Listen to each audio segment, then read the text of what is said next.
Welcome to the Bearded Bereans, where we analyze topics of the day in the light of the scriptures.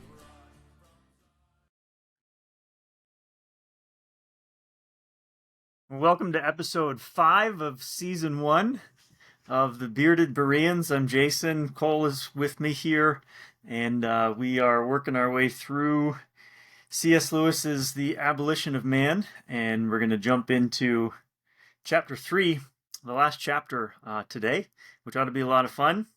Before we get started, Cole, tell me you have something with you today. Yeah, I had a good brother, good friend of mine, come over after church, and he left a cigar for me. It's a JR cigar. I don't know much about them other than they used to be someone that would buy other people's seconds and sell them. But in 1990, people stopped selling to them. And so they made their own stuff, and it's actually pretty enjoyable. So, Okay, good. Yeah, they sell it in like mystery bundles. And I haven't had a bad one yet. They're all flavored really well. I mean, they're not flavored. The blends are really nice. So, thank you for the clarification. Yeah, I didn't want you to think I was, you know. We were going to have an impromptu trial here. Yeah. Bring the witnesses out. My words already condemned myself. So yeah, I'm going to be the judge, the jury, and the executioner. You've already confessed. That's funny. So what do you have? Oh, it's the 858 Arturo Fuente. What do they call it? It's the green one, the Claro, or the Getting ready for Candela. St. Patty's Day. Yeah, Candela, I think. Yeah. It's these are nice. Nice and light. Got some Arizona green tea to pair with the green cigar. It goes quite nicely. Yeah, it's a good idea. You know, I never had one of those Arizona Seriously? green teas until I met Max. Oh, yes. And then, of course, that's all you drink in his garage is Arizona green tea. Well, that or whiskey. Yeah. Those are your options. Yep. So I drank a lot of Arizona green tea in the early days. I still do. Yeah. Well, either that or ginger ale, right? I learned that. Mm-hmm. So, well, cool. Well, we are approaching. We're dangerously close in wrapping up this C.S. Lewis book. How does that make you feel? Oh, I'm excited for a couple of reasons. One is that we're nearing the end, and he's got a point to make. And you know what? I don't know about you. I like movies. I like good movies. And a good movie is one that sort of takes you on a little bit of a journey, and that's going somewhere, right? And the writer obviously knows where he's taking you, and as you're going along, like, you certainly have interest in it, but maybe you're not quite exactly sure where the writer is going to take you in the end. But everything that happens along the way is building up to, whether it's the final scene or the denouement or whatever it is, that kind of brings everything together. And then when you finally get there and everything comes together, like, that's just a great moment in movie watching. And I think that's what C.S. Lewis is doing here in The Abolition of Man. Is he's kind of been building a case along the way, and he's taking us somewhere, but he hasn't gotten there yet. And in chapter 3, we sort of arrive. He adds a few more things in chapter 3 and brings it all together. And it's pretty fun to see, so I'm excited to talk about it. Yeah, so talking about the journey, you know, we've been through chapter 1, chapter 2. How do we get to this point in his story? Just review for us a little bit. Chapters 1 and 2. Chapter 1, he starts off making the case that there's correct sentiments and incorrect sentiments, or maybe appropriate sentiments and inappropriate ones, and that, you know, when we keep using the example of a sunset. When we see a sunset, like, there's a proper response when we see it. When we see something that's beautiful, there's a proper response. And everybody throughout all of human history has agreed with that. maybe they disagree as to what the response should be, but they've all agreed there is a proper response. When we behold the glory of God, there's a proper response that the human being should have. Everybody agrees with that, or at least has for all of human history. But these writers of this textbook come along 80 years ago, and they presuppose a situation where everything is subjective, and you can respond however you want to. However you feel is how you can respond, and so they're attempting to replace natural law, moral law, this objective standard with their own, with subjectivism. And then in chapter 2, of course, he comes along and he argues that they're not actually arguing for subjectivism, but rather they're just trying to do away with the traditional values in order to replace those traditional values with their own inventions, if you will, that they will then impose upon the rest of us. And then chapter 3, he's going to add some more things, but that's about where we got to where we are. Anything you want to add to that?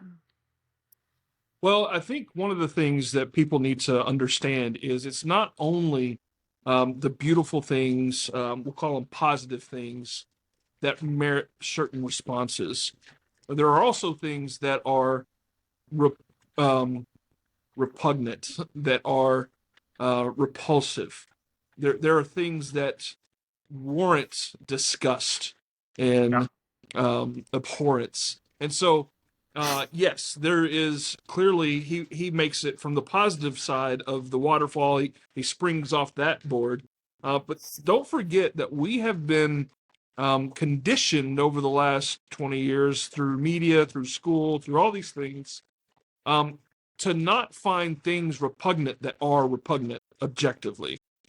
Whether that's sexuality, and the perversion thereof, or whether it's just the whole idea of mutilation and body modification and so on and so forth. So these ideas are very much intertwined. They're the same idea. They're two sides of the same coin. And so this play has been run on us, and even Christians now are buying the lie that beauty is in the eye of the beholder, and they are buying the lie that it is, to each his own, or all these other pithy little sayings that we have. And those sayings are not grounded; they're not rooted in a biblical worldview. And so this is how they have rammed through their agenda, because they've taken away our foundation. So that's really all I want to add to that. I don't know why I'm on it, but No, it's a good point. There are so many things that we should find repugnant in our society today that we're told we just have to accept and go along with. So I'm glad you pointed that out. so we move into chapter 3, and there's this argument that he starts about man exercising power over nature, and moving into exercising power over mankind itself. Could you tell me a little bit about where what he's doing with that discussion? Sure. Let me highlight two things from chapters 1 and 2 that will help us as we navigate this next feature to the book. The one thing is that we go back to men without chests in chapter 1. And we talked about how he's referring to men who are acting in accordance with their gut instinct. So rather than having a mind and a heart that will sort of rule over their gut, instead they're just reacting, right? Just sort of this visceral reaction, acting in accordance with nature, that sort of thing. So we have these men without chests in our society, or rather, we're building a society that is men without chests, that's full of that kind of person. And then in chapter 2, when he's talking about the Tao and how the conditioners, or the what is the word that he uses for them? Innovators. The innovators, they're building this new society, and they're replacing the traditional Tao with the new Tao. And he makes the case that the only thing that they have to appeal to as the new Tao is their own instinct. They have nothing else left except for their own instinct. And so now we moved into chapter 3, and we're in a situation where we have people who are exercising power. And of course, the question is, well, what's the standard that they're using to determine what they should do with that power? And the answer is their own instinct. So I just want to make sure that's clear as we move into the case that he makes here, because he kind of jumps in talking about man ruling over nature, or man's conquest of nature, and he starts to talk about how, in the end, man's conquest over nature, whether it's, well, he gives 3 examples. He talks about the airplane, the radio, and contraception. And we could give lots and lots of examples, but those would be 3 where we're taking part of nature and sort of bending it to our own will. And that's sort of praised amongst progressives today, and 80 years ago, that we're bending nature to what we want to accomplish to further mankind. Although it is kind of funny if you think about it. And a lot of, well, anyways, it'll come up later. But then he raises the question, or maybe just makes the observation, that in the end, let's just take the airplane, for example. We're conquering nature in that nature is trying to keep us on the ground, and the airplane allows us to fly in the air. And so we're conquering nature. But in reality, what's happening is there are some men who are using the power of the airplane over other men. And he gives the example of, maybe I own an airplane and I'm going to let you ride on it or not ride on it, depending on how much money you give me. So I'm exercising power over you. But then, of course, ultimately, we're right at the end of World War II when he's writing this. And he, for the airplane, we're going to use it to drop bombs on other people. And so one nation is using the airplane to conquer another nation. And so when we talk about man's conquest over nature, we're really talking about man's conquest, or some men's conquest, over other men, using nature as the tool that they use to conquer those other men. It is interesting that he turns to contraception fairly quickly, and he spends a little bit more time on that, and discusses how it is always, not only is it exercising power over other men in the same time, but contraception is an example of using nature, harnessing nature to exercise power over progeny. And so there is now a infinite regression of power and digression of power, where the first generation, or the apex generation, we'll call it, once it has conquered nature and man so much, it becomes an infinite regression after that of power. Each subsequent generation is, by very definition, slaves of the one before it, and so that's something that is, it seems to be something that is readily apparent, but no one thinks in those terms. So it's obvious when we think about the airplane, where, okay, some men are using this power over nature to wield power over other men. That's really obvious to us. But he says we can't only think in terms of one slice of time, right? So, or maybe a better way to say it is, we can't think of it only in terms of space. Like, this man over here is going to wield power over that man over there in a different space. But we also have to think of it in terms of time. And so we need to think of it as this generation wielding power over that generation that's over there in terms of time, that's further away. And he talks about contraceptives and eugenics, and this idea that we can actually make the next generation what we want it to be, or even if it's not exactly what we want it to be, we still have some control over it. We still have some influence over it. And he says with contraceptives, even the simple fact that we're deciding which ones come into the world and which ones don't of the next generation. And of course, we would throw abortion in there today. We're saying, okay, this one should live and that one shouldn't. Mm-hmm. And so every subsequent generation in some way is subject to the will of the previous generation. It's being shaped and molded by the previous generation.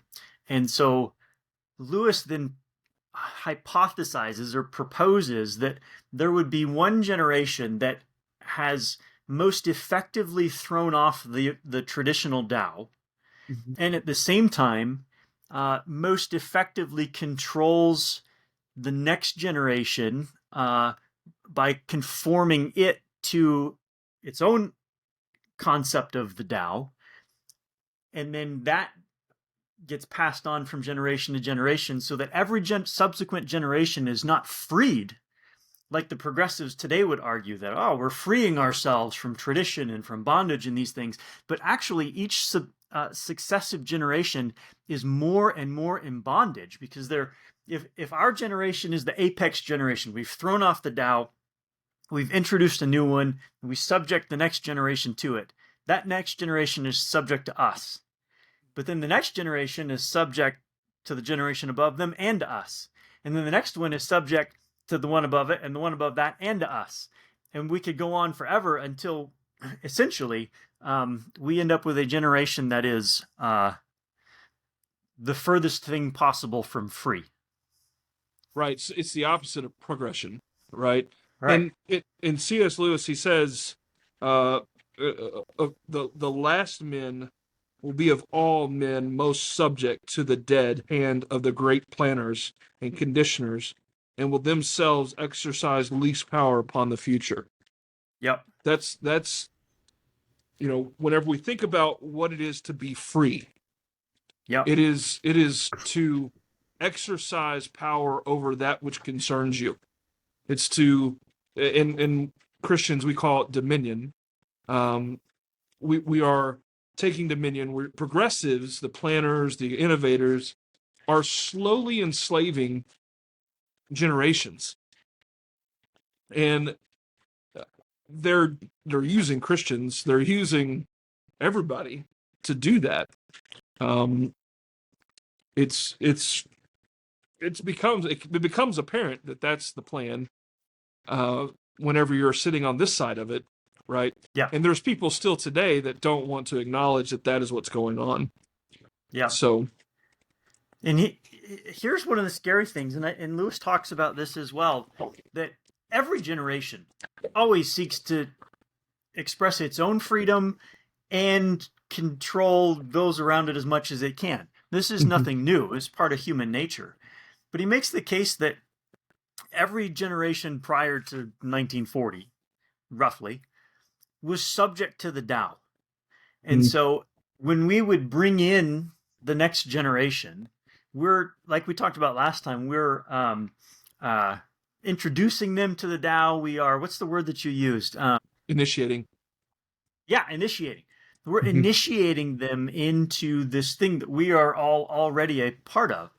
But the problem that Lewis was looking at was that we would soon, and I think this has happened, but from his perspective, we would soon have a generation that had thrown off the Tao and therefore was not subject to it or anything else, and then created its own Tao over here, and then begins initiating the next generation into this pseudo Tao, this fake Tao that had been created, that the conditioners themselves are not subject to. So you see how the corruption here can be exponential. Because if we're all subject to it, well, there's only so much we can do, right? Because if I abuse someone, the Tao says, well, don't abuse that person. Okay. But if I'm no longer subject to it, then the students or the next generation, whoever it is, they just become objects that I am conditioning and conforming into whatever image I want. And without the Tao controlling my behavior, that's not going to be an image that's beneficial for that person, for the next generation. And so that's a scary thought. And Lewis points that out. What's the final stage, as Lewis calls it? Well, the final stage, well, he makes the case that there will be significant, how does he word it, government, no, he says that one of the things this generation will have that other generations haven't, this apex generation that's exercising control over the subsequent ones, a powerful state at its disposal that can take the whims of this generation and impose them upon the next by law and by force. Right? And so that's a scary, scary thing.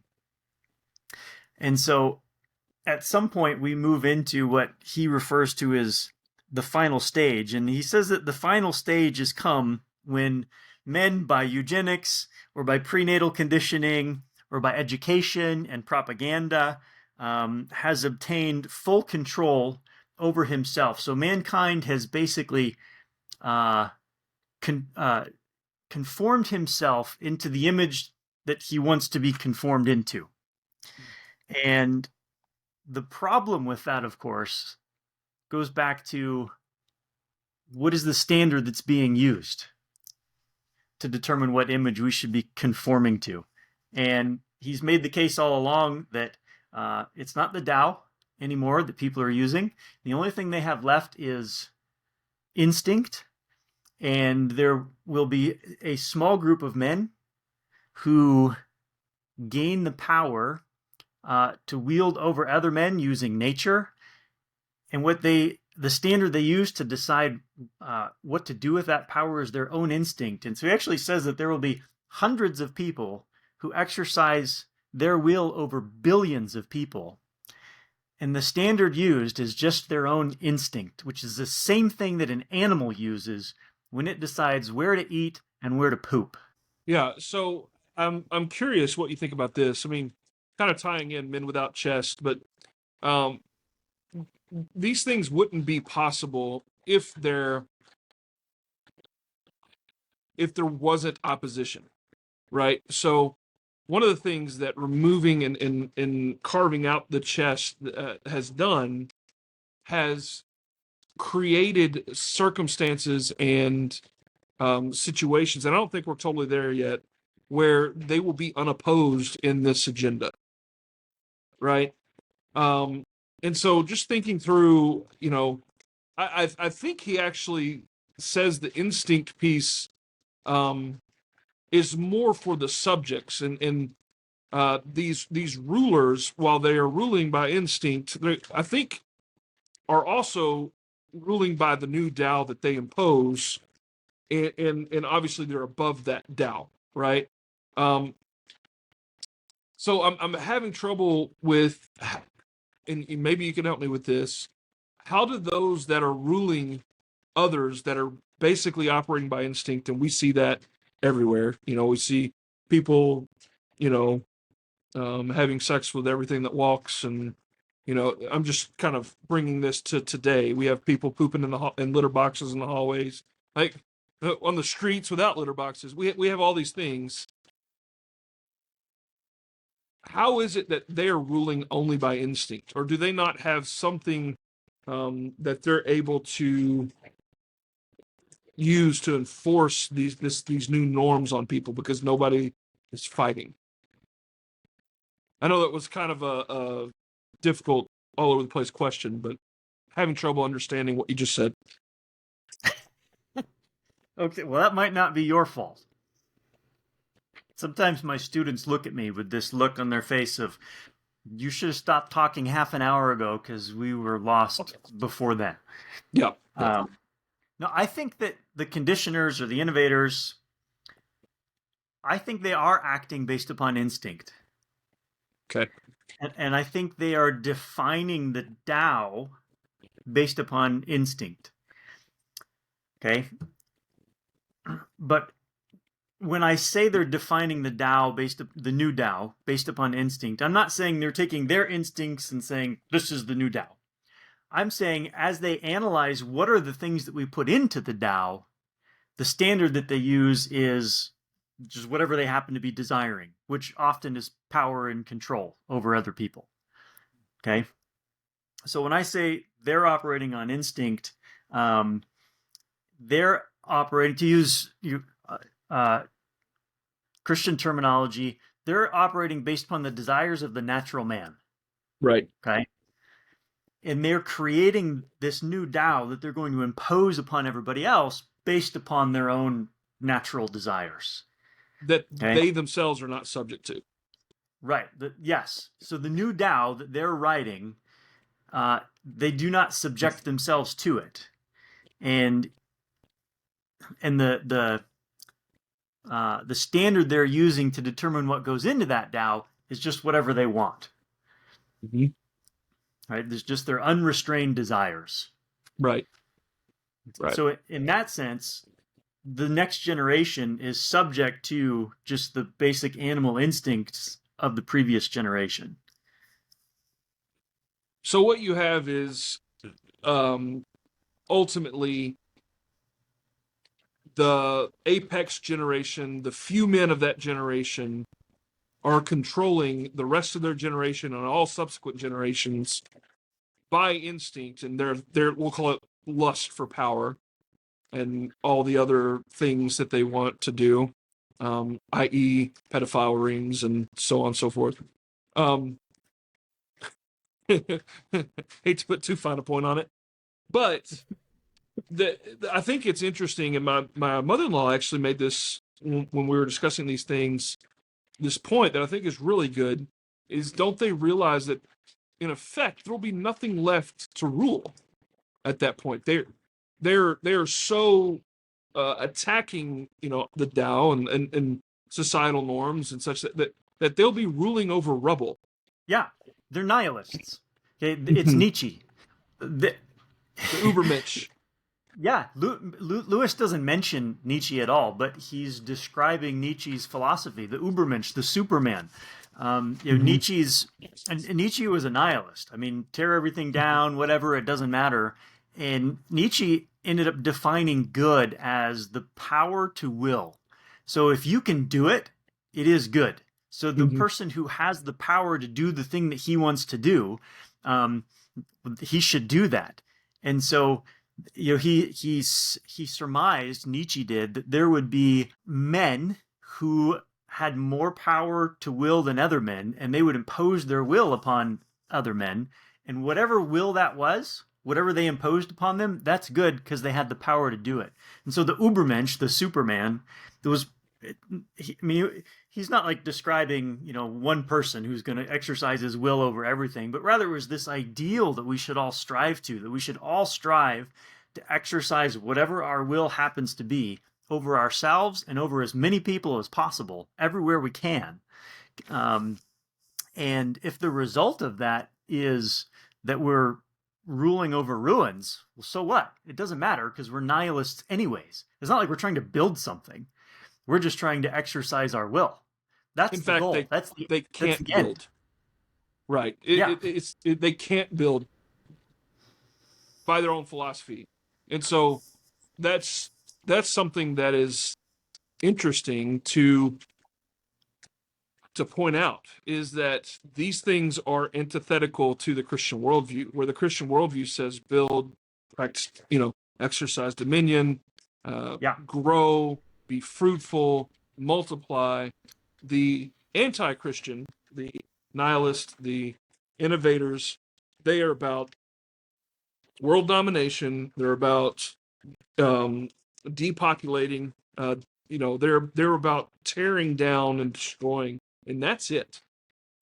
There is no in between. The only people that are in between just don't know about these things, don't think about these things, and Yes. they get caught up in it based on the prevailing worldview of the culture. So Um, really, as Christians, our job is to warn people that these things are going on, and we're yeah. not. We're not doing that effectively. No, because most of us are those people who are in the middle or think that we're in the middle just because we're not looking at what's happening around us. We're not analyzing it and seeing it for what it is. And we confuse, and I started to think about this earlier and I kind of laughed and I said, well, we'll probably get there in a little bit. But I think we're confused when we have the conditioners or the innovators who are seeking to conquer nature. And then we have in the Christian worldview, as you mentioned, this concept, this doctrine of dominion, that we should exercise our will over nature. And we almost conflate the two as if they're, kind of the same thing. Maybe one side does it with better motives than the other side, but it's really kind of the same thing. But in reality, the conditioners, the innovators, are seeking to exercise dominion so that they can use that power over other people to conform them to whatever image I want. In other words, they're seeking to use their power to enslave other men. Mm. And that's the progressivist worldview. I don't know if progressivist is a word, but I just used it. We'll The use it. Christian worldview, Mhm. the Christian worldview says we exercise dominion over the earth in order to benefit mankind. Yeah. Right? I grow carrots in my garden so that I can sell them to you because you don't have any carrots and you really want some. Mhm. And you've got firewood and I don't have any, so we trade. And we both benefit mutually. That's biblical dominion.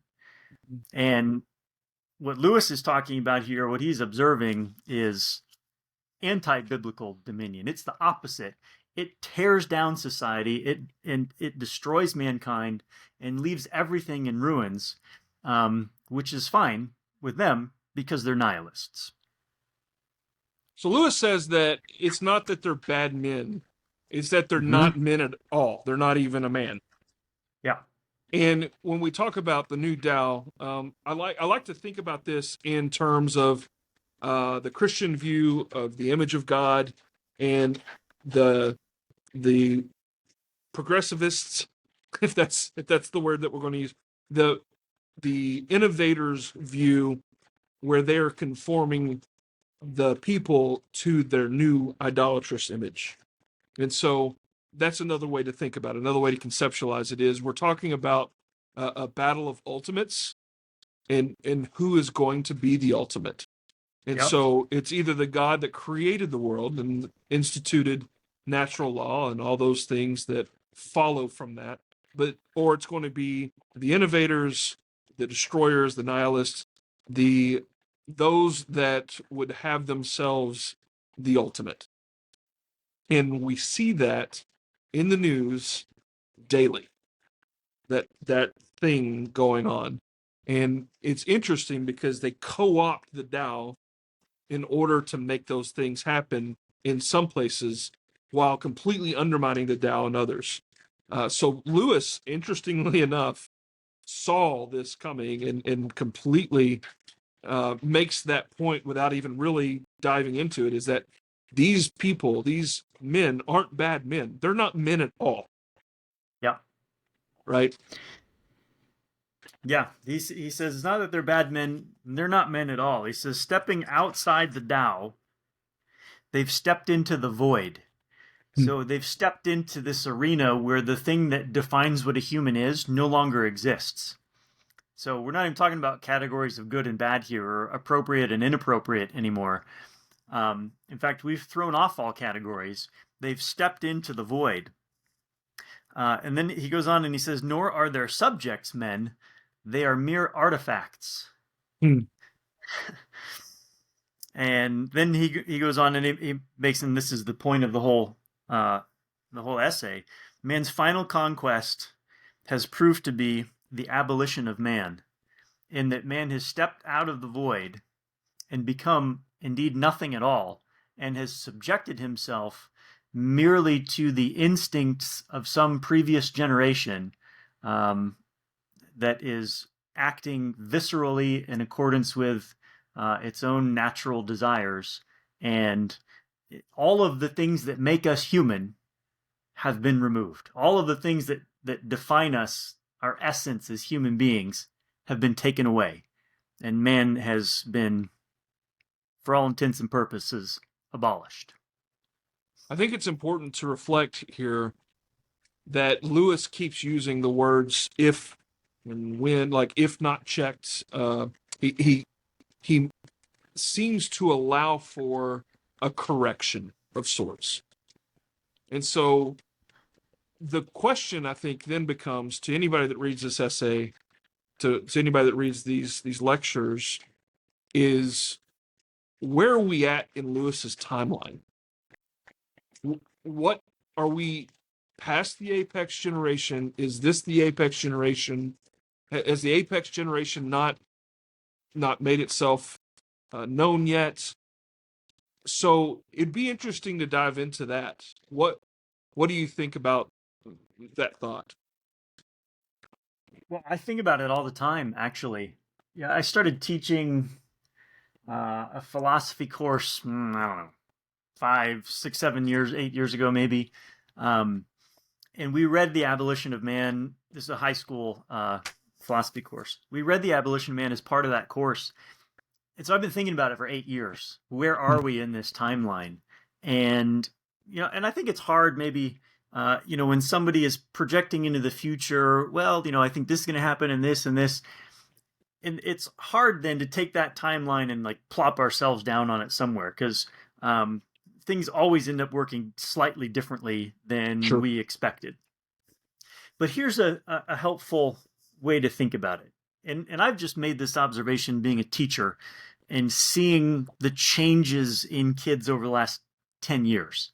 But if we look generationally, so when you and I were growing up, our parents they're boomers. They grew up with the Tao. There was a standard, a standard dress, a standard way to talk. You showed respect to your elders, these kinds of things, um, and they had that ingrained in them. They didn't pass it along real well, and so by the time you get down to my generation, or I'm a young Gen Xer. If by the time you get to the people who were raising the millennials, they were starting to throw off the Tao. The people who grew up in the 60s and 70s, sexual revolution and these kinds of things, they were starting to throw off the Tao. And as they started raising who are the millennials now, they started telling them things like, well, you can be whatever you want. You can do whatever you want. You're free. You're a free agent, a free moral agent who can, make decisions in accordance with what you want. What do you want for dinner, little Johnny? Oh, you don't want what we're having? Okay, well, you can have a different thing then. And so they were attempting to cater to their children, but the impact of that was telling them that subjectivism is real, that whatever you feel, that's correct. And so then, the millennials have now grown up and they're having their own kids. And what the millennials have told their children is, so these millennials grew up thinking whatever I feel is correct. Okay, well, I feel like men can be women. So that's correct. So now what they're telling their children is not whatever you feel is correct, but rather men can be women. And so they're now imposing a new Tao on the upcoming generation that is so far removed. So this upcoming generation is so far removed from the original traditional Tao that they don't even know what it is. There's like shadows of it around, and they're kind of like, whoa, what was that? But the whims and the desires of the generation before them have been imposed on them in such a way that we are near the end of chapter 3 Right. of Right. of the abolition of man. There's been a complaint that arises when discussing generations. Often you'll see it really in any discussion of generational literature, or even informally between a grandfather and a grandson, is that, well, our generation thought the same about us, or that our father's generation thought the same about us, and so it's really just a thing, that this is something that exists, that generational disparity, generational complaint, and that's often used to relieve the complaint of this degradation of generation. but the funny thing is the complaint is actually valid. This is not something that we need to alleviate, right? We need to listen to these complaints and adjust how we see life and how we do life, because like it or not, our grandfathers are closer to the Tao than we are, right? They grew up with the Tao around them, and there's nothing more illustrative of that process than the whole idea of uh, sex change and transgender identity. That is something that they just couldn't even fathom at that point. Yep. And so Yep. I think, yes, we are at the end of chapter 3 and near the end of chapter 3. And I want to relate this to current events. There is clearly an elite. Yep. There's clearly a ruling class, and there are clearly not ruling class, of which we are not part of the ruling class. And it seems like the ruling class gets away with whatever they want to do, you know, and they impose all sorts. Just think about the lockdowns for a moment. Those that were in the ruling class were pretty clear, because they would say, don't go to a party this weekend, you're going to spread COVID. And then they would go throw a massive party. Yep. Right. And that's not even really the small group of people that we're talking about. It gets even smaller above them. So, because those are the people that will be dropped in the grease as soon as, something threatens the power of the smaller ones. So, yeah, I get it that we don't want to just plop ourselves down in C.S. Lewis's timeline, and we do need to be careful and say we're near that. But we've been talking about rebuilding from the ashes. It seems like the ashes are very close to getting here, right? It Yep. seems like we are. The bonfire has burned down, and it's almost time. It is time to start rebuilding and reinitiating our children into God's world. Yeah, absolutely. You made some good points there.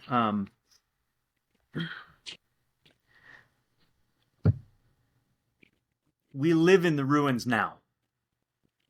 Like, society isn't going to collapse. It has collapsed. Yep. Okay. So that's where we live, in a collapsed society. We live in the ashes today. There are shadows of a once great civilization here, but that's all they are. They're just shadows. Okay. So yes, we need to start rebuilding. And you also made a good point too about, every generation is like, oh, kids today, they don't know. And I do the same thing, and I get older. I'm going to be a great old man sitting on my porch with a shotgun. Mm-hmm. It's going to be a great time. But every generation complains about the next one. But here's the difference, okay? For thousands of years, the older generation complains about the next one based upon their conformity to or lack of conformity to the Tao. Yep. Okay. So I can complain about, these kids today because they're throwing rocks through windows, and don't they know that's destruction of property, and that's not right because the Tao says, thou shalt not steal, and you should look after your neighbor, and these kinds of things. That's a legitimate critique of the upcoming generation. Absolutely. And I would point out that not every old generation looks at the next one and says, "Oh, they're terrible." Think about first century Christianity. Right? You have converts all throughout the Near East and Asia Minor and Greece and the Mediterranean world, who then are raising their kids up into the kingdom of God, and they see them come of age and become young adults and exercising dominion biblically and starting families. I guarantee you they looked at the generation younger than them and said, wow, they are so much further along than we were. Yeah. They're doing such a better job than we did. And I think that probably continued for some time. Well, and we know that because not every family talks about their kids that way. We know Mm-hmm. that because in the micro, there are families that say, man, my kids are so much further along than I was at that age. I hear that often at our church, right? And I so, say that about my kids. yeah, They're so much better off than I was at their age. Wow. right, right. But the macro, we've seen a Right. steady devolution of, and an accurately, the complaint has been accurate over the last 100 years, Yeah, it has since been. the greatest generation. Yeah, since the Greatest Generation, like we've been devolving. We've been not progressing, but regressing. Yes. And so those critiques of the older generations are accurate. But now we're at the point where any critique is not based upon the Tao anymore. Now it's, my goodness, this generation has completely thrown off the Tao. And really, I look at the people who are just a little bit younger than me, um, or maybe my age. Um, so people whose kids are young adults coming into adulthood now.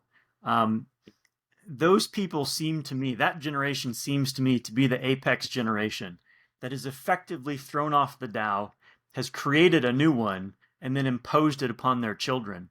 And their children are now coming into adulthood. And and man, they're lost. Mm-hmm. I They're so lost. And Mm-hmm. I interact with a lot of great people at work. I interact with a lot of great kids. But over my time in education in different schools in different places, there are some kids, like, it's almost as if there isn't even a starting point with them. They're so lost. They're so ungrounded. They're not tethered to anything.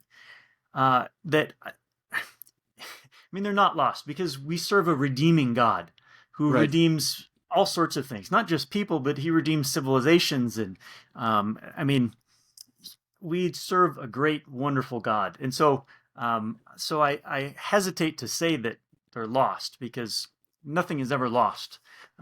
Everything is always in accordance with God's plan, and He has a solution. Um, but they are, humanly speaking, completely lost. They have no connection. Here's what I mean by completely lost. They have no connection whatsoever to the Tao. There's just shadows of it passing by. And obviously, natural law is written on the heart of every man. And so he knows when he steals from his neighbor, it's wrong. But their conscience is so seared and they've been so conditioned by the previous generation that their conscience doesn't condemn them. They're just, well, okay. It's And they move almost on. as if Romans 1 is true, right? God is Almost, in yeah. his wrath, he has given them over to their various lusts and sins. So that's an important thought. There Yeah. is clearly uh, a judgment of God taking place in this thing, and so I think we need to turn the corner. We're at 40. We're at 50 minutes almost. 49. Yep. Yeah. So let's talk about the future. We've said that Christian education is the answer to this problem. Obviously, we're thinking long term, but it starts with repentance in the short term. We've hinted at this. We've said this several times throughout this book, but repentance starts with the family. Starts within those that are still within the Tao. Even it it is something that is necessary to throw off the yoke of the new Tao and return to what is good, true, and beautiful. We return Yeah. to living within the kingdom. And so, Yeah. what's our next step? So, what does that repentance look like? What is our next step?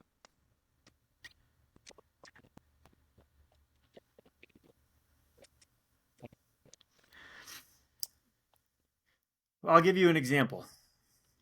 Uh, there's a startup school in Chapel Hill, Tennessee, called Philos, or actually, we were debating today how to say it.